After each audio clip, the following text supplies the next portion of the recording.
Muchas gracias, Jorge, y a todos verdaderamente los verdaderos motores de todo esto son ustedes expositores, ustedes asistentes que han acogido la propuesta y se han acercado a debatir estos temas tan interesantes. Quisiera iniciar, ahora que ya está todo el team ASIER prácticamente, agradeciéndoles por su presencia aquí. Sabemos que en sus países tienen agendas muy ocupadas, pero año con año están siempre ahí atendiendo el llamado, así que las gracias de parte mía, de parte de la organización y de parte de todos los asistentes por todo lo que nos han venido a aportar. Bueno, ya mis antecesores han sido bastante provocativos con sus ponencias, pero yo, bajo pena de escarnio público de todos ustedes, quisiera ser aún más provocador. Y me someto a cualquier tipo de escarnio, como les digo.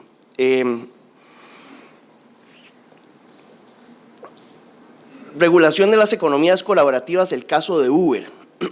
Bueno, cuenta la historia que terminando el siglo XIX y comenzando el XX, las municipalidades tenían contratadas la energía, la electricidad eléctrica por gas, pero de repente se inventó la energía eléctrica. Y bueno, ¿qué hicieron los prestatarios del servicio de gas? Bueno, plantearon demandas porque aseveraban que tenían un derecho en exclusivo de iluminar las ciudades con el gas. Posteriormente vino el conflicto entre tranvías, trolebuses y autobuses. Todos por su parte alegaban que era su derecho exclusivo ocupar las calles para transportar a las personas. ¿Y qué pasa hoy en pleno siglo XXI? Bueno, hoy, como la historia es cíclica, nos seguimos debatiendo si los taxistas tienen un derecho exclusivo a transportar a las personas, aun y cuando el desarrollo tecnológico ha permitido descubrir una herramienta tecnológica para satisfacer de mejor forma esa necesidad. Se alega que el transporte público remunerado de personas es una actividad monopolizada, publificada por el Estado y que, por tanto, solo aquellos que cuenten con una concesión en el caso de los taxis o un permiso en el caso de los citaxis pueden transportar personas. Pero vean ustedes qué interesante. En 1998, estos eran los datos de Kodak. Era una empresa que tenía 170,000 empleados y vendía el 85% de las fotos en el mundo. En el 2001 presentó su quiebra. ¿Quién iba a pensar en su sano juicio que en 1998, cuando estábamos en aquellos tiempos, que 3 años después Kodak no iba a existir y que ya no íbamos a tener fotos en papel? Bueno, hoy Uber es solamente una herramienta de software, no posee ningún vehículo y sin embargo es la compañía de transporte más grande del mundo. Airbnb es ahora la compañía de hoteles más grande del mundo y no posee ninguna propiedad. El crowdfunding, el fintech o todas las formas de fintech amenazan todos los días a los bancos con sus innovaciones. Y hasta los abogados estamos en peligro. El IBM Watson promete contestar preguntas con un 90% de exactitud, mientras que los humanos tenemos una precisión del 70%. Abogados en los Estados Unidos jóvenes están quedándose sin trabajo por IBM Watson y ya se ha inventado el IBM Health, que le ayuda a las enfermeras y los doctores a detectar el cáncer con muchísima mayor precisión. Bienvenidos a la cuarta revolución industrial, donde lo único que podría detener esta evolución es la aniquilación de la raza humana por unos pocos necios con poder y sin educación. ¿Qué debemos hacer los juristas ante esta realidad? Debemos sostener que todas estas innovaciones que se están creando, que se han creado y que se van a seguir creando están prohibidas por no estar reguladas.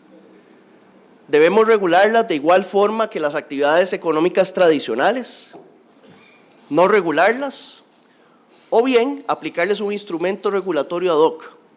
¿Qué piensan?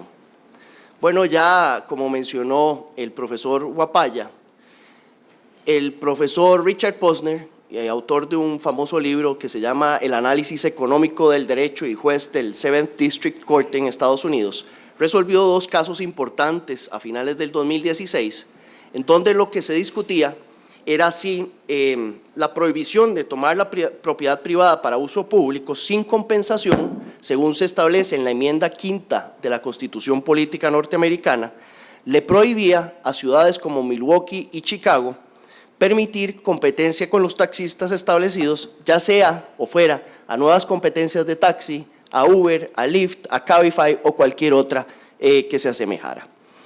Dijo en esa sentencia, en lo que es importante, lo siguiente: es importante mencionar que el término propiedad no incluye el derecho a estar libre de competencia. Es decir, cuando aparecen nuevas tecnologías o nuevos métodos de negocio, un resultado común es la disminución o incluso desaparición de los antiguos. Esto es un avance para la sociedad, por lo que no se puede excluir su competencia. Adicionalmente, el derecho otorgado por el gobierno de ofrecer el servicio público a los taxis genera un beneficio, pero no por lo anterior se les otorga un derecho a excluir o impedir a los proveedores de transporte a brindar dicho servicio. Bien, a partir de eso quisiera retomar la pregunta que les acabo de hacer. ¿Qué deberíamos hacer? Creo que si todos estamos en este congreso, pensamos en consenso más o menos igual. Creemos que las actividades económicas deben respetar la libertad de empresa, el libre acceso, pero no por ello deben estar absolutamente a la libre, sino que creemos, y de eso se trata el Congreso, de una regulación económica, pero una regulación económica especial. Es una regulación económica que promueva la competencia y que, por tanto, su fin último, su norte, sea beneficiar al consumidor y al usuario. Bueno, así, por ejemplo, Ariño Ortiz nos dice que la libertad es indivisible, pero no es ilimitada, porque la libertad es posible solo dentro de la limitación, pues de otro modo resultaría negada por todos. La libertad de los demás, y tampoco del más fuerte de la relación, la tendría garantizada, puesto que lo podría perder en cualquier momento cuando encontrara otro más fuerte que él, por supuesto. El profesor Laguna de Paz, en su último libro, Derecho Administrativo Económico, nos menciona que el mercado es un espacio de libertad, pero no funciona sin regulación. Entonces, vamos a partir de que si existe una actividad privada, una actividad comercial, una actividad económica cualquiera, que de alguna forma pueda afectar los intereses de terceros, la moral o el orden público, pues el Estado está legitimado para intervenir de alguna forma. La pregunta del millón, como veremos, es ¿cuál es esa forma de intervención? Publificar la actividad, regularla, autorregularla, ¿cuál es ese instrumento? Y eso es lo que me apresto a tratar de presentarles. ¿Cuáles han sido las justificaciones tradicionales que se tuvo para regular el transporte de personas? Bueno, el primero, la limitación del número de placas. Se dice que la limitación del número de placas evita la polución ambiental y la congestión del tráfico. También se dice que como comprar un taxi o un vehículo de transporte público es caro, mantenerlo, llenarlo de gasolina es caro, pues es mejor que en lugar de que anden en la calle 7,000 vehículos y solo la mitad esté llena, bueno, sería mejor que tal vez anden solamente 3,500 y que todos estén llenos de pasajeros. Y la tercera, que ha justificado esta limitación en el número, ha sido darle un considerable valor a sus titulares a los medallones, licencias o placas de taxi. ¿Por qué? Porque se supone que con ese valor que tienen van a cuidar más ese derecho que tienen y van a evitar caer en situaciones sancionatorias que les puedan implicar la caducidad de su placa. Pero además hay una justificación que tiene que ver con lo que nos mencionaba el profesor Ubico, y es asegurarle a los titulares de las placas unas rentas monopólicas para evitar, esto sería en el mundo ideal, que hubiera una reducción de calidad, es decir, un race to the bottom. Si yo como taxista o como prestador de un servicio público tengo suficientes ingresos para mantener mi calidad, entonces no voy a estar buscando no arreglar el carro, dejarlo con un hueco, dejarle una llanta ponchada, no cambiarle las llantas. El segundo mecanismo que se ha utilizado y sus justificaciones han sido los requisitos de seguridad y calidad. En el caso costarricense hay un sistema dividido en dos. Los taxis utilizan una concesión de servicio público y los C-taxis un permiso, que en realidad al final de cuentas es una concesión. ¿Cuál ha sido la justificación para esto? Bueno, se dice que hay asimetrías de información entre el usuario y el taxista en este caso. ¿Cuáles asimetrías? Bueno, para empezar, cuando yo me monto en un taxi, no sé si ese taxista es sapricista, herediano o cartaginés. Si supiera que es liguista, me montaría inmediatamente, pero tengo que hablar con él para saber que es liguista. Segundo, no sabemos si tiene antecedentes penales. No sabemos si es un violador en potencia o un asesino en potencia. No sabemos tampoco cuál es la ruta más cercana. No sabemos cuál es el estado del vehículo. Si no le ha hecho cambio de llantas, si su chasis está a punto de quedar partido en media calle.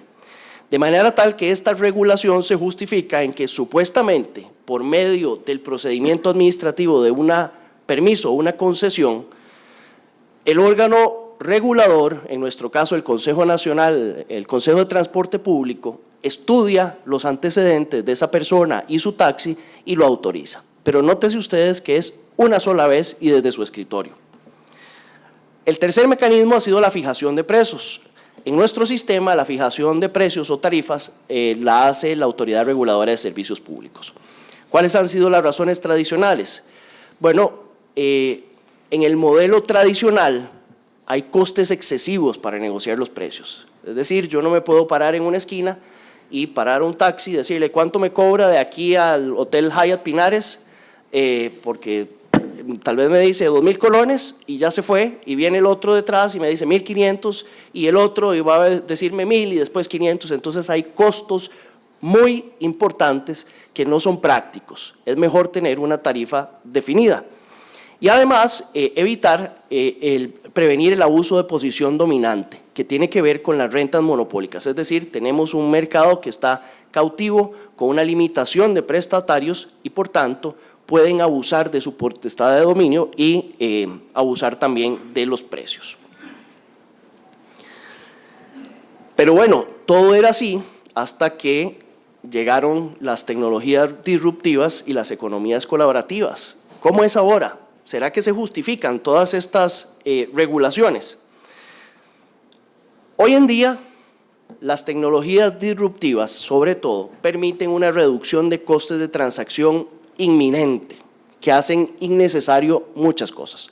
Por ejemplo, tenemos Internet, tenemos el GPS que permite ubicar a una persona exactamente en el lugar en donde está, a la persona, sea el pasajero y el chofer saben perfectamente dónde están y dónde necesitan un servicio.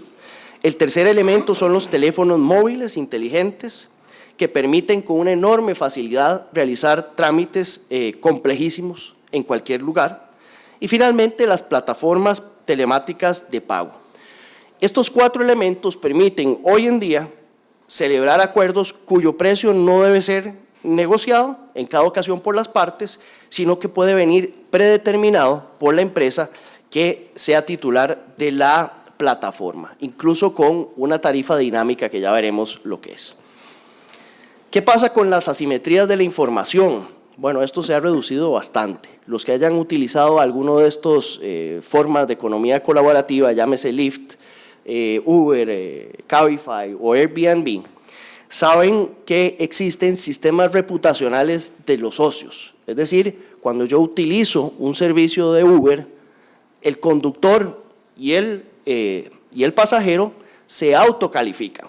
Y esa calificación tiene repercusiones tanto para bien como para mal.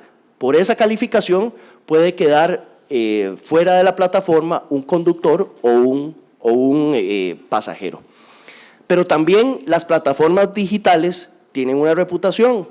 ¿Qué sucede si yo hago un mal comentario de un chofer y no pasa nada? Bueno, que probablemente si esa empresa era Lyft, ya yo no voy a confiar en esa autorregulación que realiza Lyft, sino que voy a confiar más en Uber o voy a confiar más en Cabify, porque sí imponen las penas o las sanciones internas que pretende esa autorregulación bajo sistemas reputacionales. También estos sistemas promueven las economías de escala y los efectos positivos de red. Es claro que una de estas plataformas tiene un costo hundido inicial, que es la creación del app, pero luego los costos de mantenimiento son relativamente bajos. Y además existen efectos positivos de red porque entre más socios, sean conductores o pasajeros, se incorporen dentro del mundo, mejor va a ser el servicio. Es decir, entre más oferta y demanda yo tenga, más rápido me va a llegar un chofer a recogerme a la puerta del colegio de abogados que si hubiera menos. A partir de esto, es importante llegar a conclusiones respecto a lo irrazonable y desproporcionado que se han tornado ciertas regulaciones del transporte público tradicional. Por ejemplo, los requisitos de seguridad y calidad. Las plataformas hoy reducen prácticamente o incluso eliminan las asimetrías de la información. Cuando pedimos un servicio de transporte, tenemos la foto, el número de placa, podemos averiguar el número de teléfono, podemos averiguar el número de cédula. Si tuviéramos un acceso a un antecedente penal, podríamos hacerlo ahí mismo, de manera tal que ese control es muchísimo más efectivo que el que hace un funcionario en su escritorio una vez para otorgar una concesión, en donde le pide una certificación de antecedentes penales para el tiempo ahí y no vuelve a hacerle un nuevo chequeo sino hasta 5 años o cuando vuelvan a renovar la concesión. Se evalúan también la calidad de los servicios efectivamente recibidos, no una hipótesis. A mí alguien me puede parecer muy simpático, pero a la hora de la hora puede ser que no lo sea tan bueno.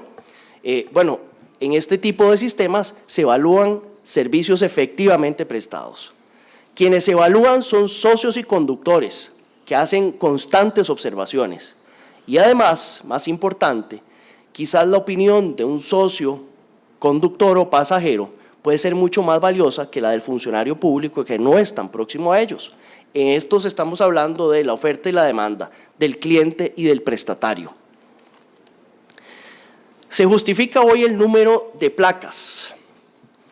Bueno, si lo que queremos evitar es polución ambiental y congestión, esto claramente no sirve. Lo que debería establecerse es un impuesto ambiental para todos los vehículos, pero no solo limitar las placas de taxi o de servicio público. Otra de las justificaciones tradicionales ha sido que eso facilita el cumplimiento de la normativa. Bien, ponía el ejemplo don Carlos Ubico, si el día de mañana el Colegio de Abogados dijera, para una población de 4 millones de habitantes como Costa Rica, 25.000, 29.000 abogados, no sé por dónde vamos exactamente, son demasiados. Y además me generan muchísimos problemas porque estoy abriéndoles procedimientos, no pagan la cuota del colegio, se jalan tortas, bueno, ¿qué hacemos? Y yo no soy tan grande como para regularlos adecuadamente. Entonces, cortemos mejor a 5.000, que de acuerdo con un estudio ergonométrico fue lo que determinamos que es la oferta y demanda. Bueno, pero es que hay formas mucho menos restrictivas y más efectivas de controlar todo esto. La limitación de competencia lo que hace es reducir alicientes para mejorar el servicio. Y esto no es teoría, no es teoría. Y les pongo 2 ejemplos. ¿Cuánto tardaban ustedes en conseguir una línea de celular antes? ¿Cuánto tardan hoy? ¿Cómo era el servicio del ICE antes de la apertura y cómo es el servicio del ICE hoy? ¿Cómo era el servicio del INSS antes y cómo era hoy? ¿Cómo es el servicio de los taxistas hoy? Tuvo que venir Uber y moverles el queso para que los taxistas reaccionaran y entonces se pusieran a innovar y a crear aplicaciones, algo que era quizás evidente, pero tuvieron que venir y expoliarlos para que se pusieran a innovar. Dice un famoso autor que el monopolio lo que significa es la calma. Claro, la calma. Si yo tengo un monopolio, si tengo una renta cautiva, no me interesa mejorar. La limitación es contraproducente también porque limita la oferta y produce, como en efecto sucede en Costa Rica, que más personas utilicen su vehículo. Hoy en día en Costa Rica prácticamente el problema número 1 en los oficentros es el parqueo. Todo el mundo quiere tener su vehículo propio porque el transporte público es bastante deficitario. Entonces, ¿hemos hecho bien el trabajo con limitarlo? Bueno, parece que no. Y la fijación de precios, es claro que estos dispositivos tecnológicos han eliminado los costos de transacción. Ya yo no me tengo que parar en la esquina para preguntarle a un taxista y a otro cuánto me cobra, sino que ya viene predeterminado e incluso existe una tarifa dinámica que promueve o es un aliciente para que los conductores que no saldrían en horas no pico salgan porque saben que tienen una tarifa más alta y cuando hay hora pico, bueno, disminuya.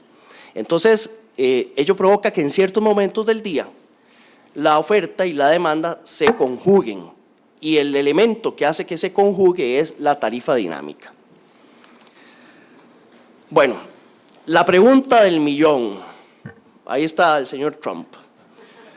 Se requiere regulación y si queremos regular las tecnologías disruptivas y economías colaborativas, ¿qué parámetros deben utilizarse para escoger el sistema de intervención administrativa? Bueno, lo primero es determinar de qué estamos hablando, cuál es la naturaleza jurídica de estas economías colaborativas. ¿Estamos hablando de un servicio público tradicional de transporte remunerado de personas? No, claramente no. Creo que los tres expositores hemos coincidido en que tiene elementos diferentes y con solo que tenga elementos diferentes no se puede asimilar a un servicio público. Ustedes dirán, ¿por qué? Si se parece. Podemos usar la analogía, bueno, pero es que al final de cuentas es un transporte. No, es que el servicio público, al menos en nuestro país, en donde todavía significa que el Estado publifica la actividad y saca esa actividad del comercio de los hombres, es una de las limitaciones más graves que puede haber al derecho fundamental, a la iniciativa privada, a la autonomía de la voluntad y a la libertad. Y por tanto, su interpretación tiene que ser absolutamente restrictiva. Es servicio público solamente aquello que está tipificado con puntos y comas. Si comenzamos a extender qué es un servicio público, el día de mañana se nos aparece el genio, como en un chiste que leí un día de estos, se nos aparece el genio y nos permite cambiar la cerveza en agua y entonces cuando hayamos cambiado la cerveza en agua va a venir el AIA y nos va a decir que no podemos tomarnos esa agua porque no la sacamos de ninguna fuente que esté autorizada por el AIA, ¿cierto? Bueno, dice Thomas Hobbes, las libertades dependen del silencio de la ley, es decir, donde la legislación del soberano no exista, nacerá la libertad.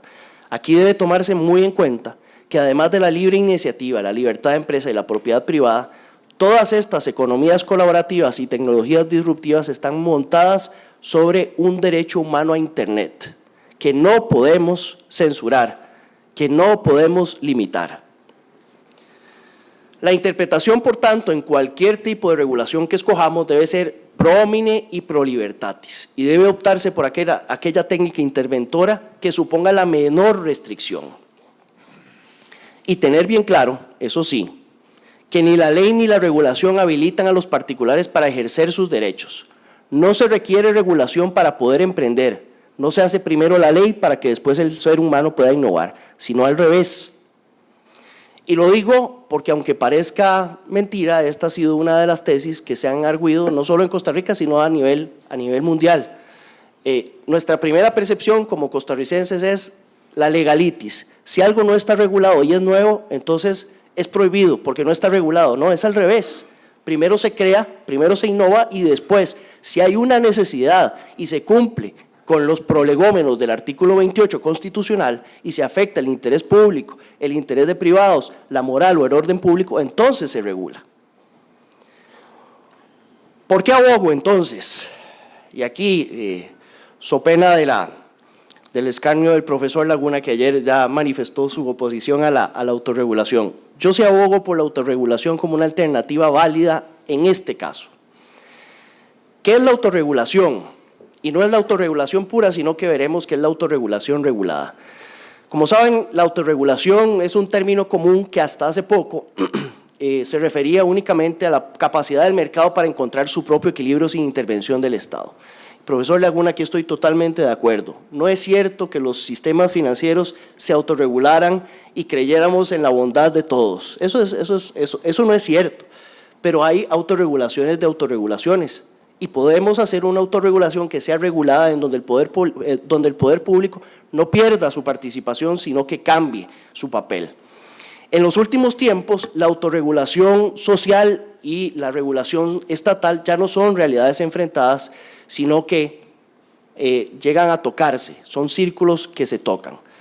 La autorregulación se origina en la sociedad misma y no busca escapar de la regulación pública, sino que se crea en aquellos ámbitos, antes bien, donde no hay una regulación pública y los propios privados se dan cuenta que necesitan una regulación, pero tienen que pasar por una asamblea legislativa que es lenta o por reglamentos que son lentos y deciden autorregularse. El mejor ejemplo de esto es el mercado de valores, pero quizás el mejor ejemplo, el que mejor funciona, son las agencias de publicidad. Entonces, no es de regulación, sino más bien adentrarse en la materia. Mi propuesta es ir un paso más allá, es hacer una autorregulación regulada, en donde los instrumentos de intervención directa del Estado sean sustituidos por técnicas indirectas de regulación. ¿A qué me refiero con esto? Dejar a los privados la regulación, pero que el Estado no pierda su potestad para regular a los sujetos privados, no la actividad, a los sujetos privados, no que sea de intervención o de regulación, sino de supervisión, que sea una regulación externa de verificación y control orientadora o incentivadora y que incluso sancione cuando deba sancionar, aún si las normas que han sido violadas son las autorregulaciones. El Estado, por tanto, ya no entra en los aspectos internos de la actividad, sino que se limita a fijar estándares mínimos, establecer incompatibilidades o prohibiciones, proteger la libre competencia y hacer efectivo el cumplimiento de las leyes, incluidas las autorregulaciones. ¿Y por qué digo que este es el instrumento ideal para el caso de Uber, al menos? Bueno, porque vean ustedes que el tercero dueño y gestor de la plataforma en realidad lo que hace es sustituir a un regulador y corrige los fallos de la regulación, como explicaba el profesor Guapaya. Uber, Cabify, Lyft, en realidad lo que hacen es un regulation by contract, que hablan los ingleses y los norteamericanos, a través de los términos y condiciones de la prestación que tanto socios conductores como socios usuarios deben suscribir y respetar, y que si no respetan, el mismo sistema los elimina. Uber, por tanto, cumple las tres funciones de un regulador: norma el servicio y el mercado, lo supervisa e incluso resuelve conflictos entre pasajeros y conductores y expulsa al que no haya cumplido con los términos y condiciones. Entonces, me pregunto, ¿nos movieron el queso con las tecnologías disruptivas y las economías colaborativas? Bueno, yo quiero terminar con esta conclusión. No es de Thomas Kuhn. Thomas Kuhn es el creador de la teoría del cambio de paradigma. Esta es mi conclusión y solamente mi responsabilidad. Yo diría, como para concluir, que sin temor a exagerar, si en su momento la idea de la regulación económica constituyó una alternativa a la idea de la intervención administrativa tradicional, precisamente por privilegiar los mercados por sobre el dirigismo del Estado, hoy las economías colaborativas y tecnologías disruptivas se presentan como un cambio de paradigma, aquel en el que el Estado garante mantiene los fines, pero ya sin disponer de los medios. Muchas gracias.